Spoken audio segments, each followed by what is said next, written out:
G'day everyone, my name is Dean, or as most of you know me, Twisty, and today we are getting into round one. We're going to wrap up everything that happened in the AFL round, so let us begin. And we're going to jump into the ladder. I know it doesn't mean anything right now, but I want to know maybe if you compare the ladder round one to like round 23 and see what kind of differences occur there. So you see the Bulldogs on top of the table, obviously leaving Fremantle on the bottom there. Sydney big winners, West Coast big winners, Gold Coast big winners over Essendon. So don't see Essendon getting much higher than they are right now for the time being. But yeah, some interesting results. So let's go through them. Thursday night last week, Richmond take on Carlton. They won 14-8-92 to 12-11-83. Just the measly 9 points. Richmond were very, very good in the last quarter. They didn't play too well throughout the duration of the match. And I felt like Carlton probably should have won this game. They'll look at it as the one that got away, I think, in that sense that, you know, they did dominate for the majority of the game, and yet they just still weren't able to get over the line. Kane Lambert was probably best on ground for me, 28 disposals. I think he kicked a goal as well. He was very, very good in that last quarter. Ty Vickery there with 3 goals. And Matty Wright, 3 goals coming from the Crows across to Carlton. So he got 3 goals there. And I think Mark Murphy, he was very good as well for Carlton. I think he faded in the last quarter, probably because he had a limited pre-season. But I think Carlton, they definitely got some upside to come this year. So let's move on to the next game though, which is Melbourne and the Giants. Now I got this wrong in my footy tips. I picked GWS, and looking at the scoreboard there, they really should have won this game. Should have put it away at 3/4 time.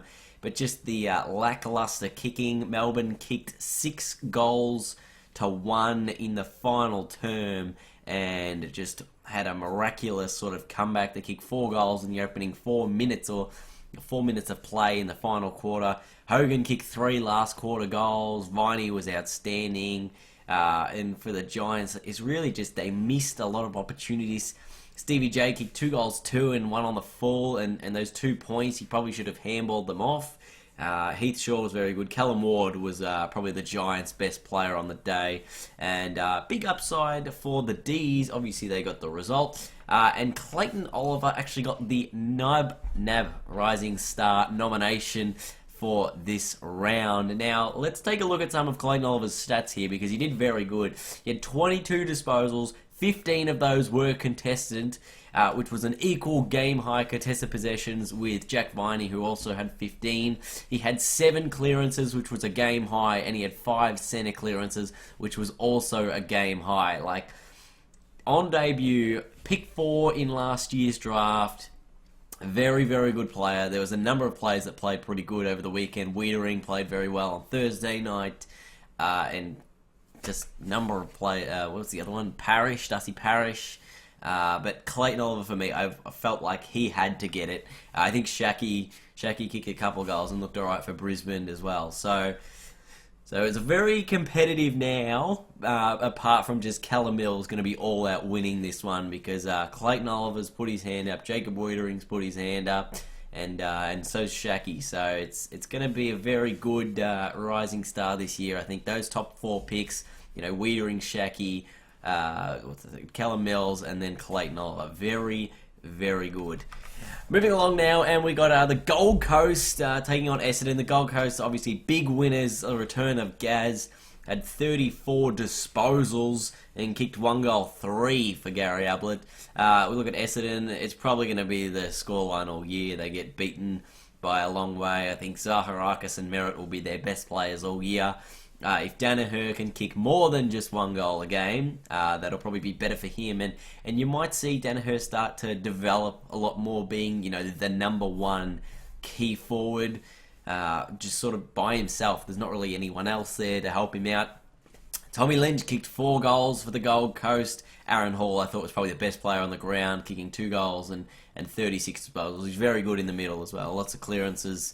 And then we move along to Saturday night. We had Sydney and Collingwood. And this was sort of the big one that a lot of people didn't see coming. I did not write off the Swans. I picked them. I said they're going to be a very strong team. Collingwood, they're going to be in a bit of issue next week. Dane Swan is out for potentially forever. He may not play another game depending on how well he recovers. 3 broken bones in his foot, and it's going to be very difficult to recover from. And still side bottom, obviously 3 weeks down to 2, so he'll be out for the next couple of weeks. So that makes a very interesting game on Friday night. Richmond Collingwood, battle of the injured teams, I should say. But 80 points winners to Sydney. Buddy returned, kicked 4 goals. Luke Park had 40 touches. Pretty routine from the Swans. Just a very easy win at the end of the day. Just no pressure. Travis Cloke didn't have a touch until half-time, and they threw him in the ruck. That was the only way he could get the ball. And just, he just had a bad day. And a very bad day. Treloar was good, though. Treloar was good.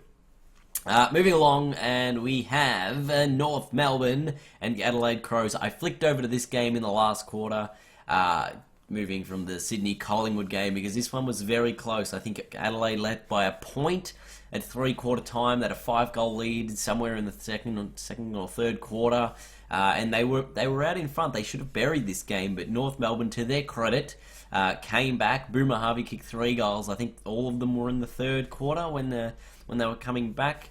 Jared Waite kicked 3 goals as well for North. Cunnington, 27 disposals. And for the Crows, Jenkins was unstoppable up forward with 5. And there you go, missed opportunities. Taylor Walker and Eddie Betts kicked 3 goals, 6 between them. So if the two of them had kicked a little bit more accurately, the Crows could have got over the line in this one. Only the 10 points, and they'll feel very disappointed with that effort there. They should have really won that game, I feel, given they had a little bit of a lead. And then we move on to Sunday's games now, and this is where everybody was very confused. Once again, I saw this coming. I saw the Bulldogs. I said they would attack a lot, and that would absolutely demolish Fremantle's defence, and that's exactly what happened. The Bulldogs outscored Freo in the first quarter. At quarter time, the Bulldogs had already won the game. They'd scored 43 to 2 or something. Let me just check that. Scored 43 points to 2 at quarter time. Fremantle 38 points for the day. Lowest scoring team for the round by 15 points. It was just it's probably one of the lowest scores I've seen in a while. 38. Even Essendon kicked 60 points. So just shows that Fremantle's forward line, there are issues, and so so their defence as well, there is a lot of issues. Stringer kicked 5, and then 10 blokes kicked a goal as well. The way that football's being played this season in all of the rounds, in all of the games this round, it was very free-flowing, very high scoring, and for Fremantle to only kick 5 goals in a game makes you wonder where they sit at this point and how far forward they can go. I did have them probably as a team contending for the top 4, but now they're probably back in that pack trying to contend for the top 8 again. So it's going to be very hard for Freo this season, and they're going to need more than just Pavlich to kick goals for them to succeed. The Dogs, on the other hand, I thought they were top 4 material. They are my new pick to jump into that 4th spot. West Coast, Hawthorn, Geelong, and now the Bulldogs, I think, are my top 4. We'll wait and see how things go, though. Next game, Port Adelaide had a big scare against St Kilda, although they did get over the line by 33 points. 100 points to the Saints, so both teams scoring very nicely. 35 goals across the day. Robbie Gray was probably the best man on the ground. Kicked 4 goals, 2 had 26 touches. Sam Gray had 37 disposals. That was very good. And Jack Stephen with the 36 there. He was very good working the ball around the ground. I think St Kilda, they probably just ran out of legs in the end, and Port's more experienced team were able to run over the top of St Kilda in that final quarter. I was very, very surprised with this result. I didn't think St Kilda would be as competitive as they were, and it's good to see a lot of teams scoring very highly. And, Nick Riewoldt only kicked the 2 goals there, so he has been, 30% of St Kilda's goals, I think, last year and the year before. He had 1 of every 3 of their goals, and you just can't win win games relying on someone that heavily. So to see him only kick 2 out of 15, no, what's that, like 20%, not even, that's like 15%, so that's very good for Saints. Their future's looking up. They're going to be very competitive this season as well, so, and watch out. But Port Adelaide, they're not at their best yet. Can they return there? At the moment, they're probably teetering on top 8 position. We'll see how they go throughout the season as to whether or not they can get there. Late on Sunday, we had the Eagles demolish Brisbane by 64 points. I got the score wrong here, but I'm going to fix it up anyway. Kennedy kicked 8 goals, 2. Could have had 10. Prudis was unstoppable, had 43 touches. At one pace, he was on, at one stage, he was on world record pace to beat Gary Ablett's 54 disposals in a game. And Shaki there kicked the 2 goals. So I thought he was very good. He just looked like a player that was going to do very well this season. Cripps, Hill, 3 goals each. And Daniel Rich looked alright as well. I think he kicked he kicked the ball 23 times and had a couple of goals. So he was pretty good there for Brisbane. And they did kick 100 points. They kicked over 100 points in a losing game. Even though, they lost by 10 goals, they still kicked 100 points, which was more than half of the competition did this round. So I think Brisbane have some upside as well, and their scoring is not as bad as we think. And moving along, we look at the Coleman medal race after round 1. I know, yes, it's early, but we've got to keep looking at these things anyway. Kennedy out in front with the 8 goals. Stringer, Jenkins, 5 each. Robbie Gray, Tom Lynch, and Franklin with 4 goals apiece. And then a host of players kicked 3 goals in the opening round. So the Coleman, no real surprises there with those top 6. Maybe Robbie Gray just sort of a midfielder, but if he plays more in the forward line, who knows, maybe Gary Ablett will win the Coleman this year if they just play him forward the whole time. But yes, it's looking like a very interesting one early. And whether or not Kennedy can kick 100 goals, whether or not any of these players can kick 100 goals this season, will be something interesting to witness. And then we look at Monday's game, Geelong and Hawthorn, the Cats. I have not been bullish about the Cats all season. I've been like, they're not as good as everyone says they're going to be. They're not top 4. They might just get the top 8. But I am going to back the Cats in now. Patrick Dangerfield is 10 times better than he was at Adelaide. Had 43 disposals, which is a new PB for him. If only he kicked straight. He kicked 3 behinds, could have had 3 goals. They were pretty easy set shots. Lang, Caddy and Smith, 3 goals apiece for the Cats.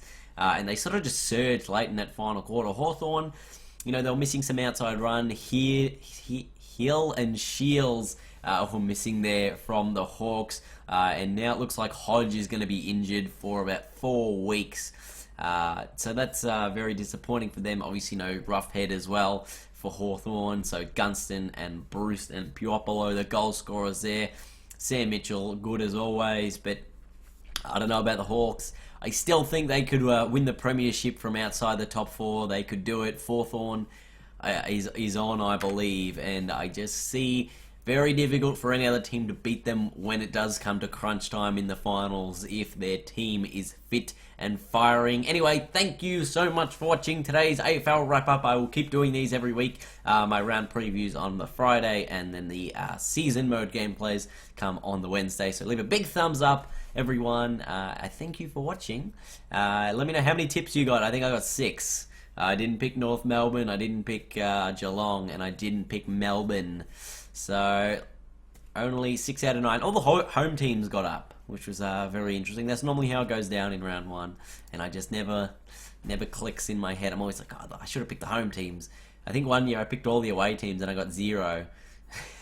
That was pretty bad. Anyway, let me know what you think. Thanks for watching, and I will see you guys later.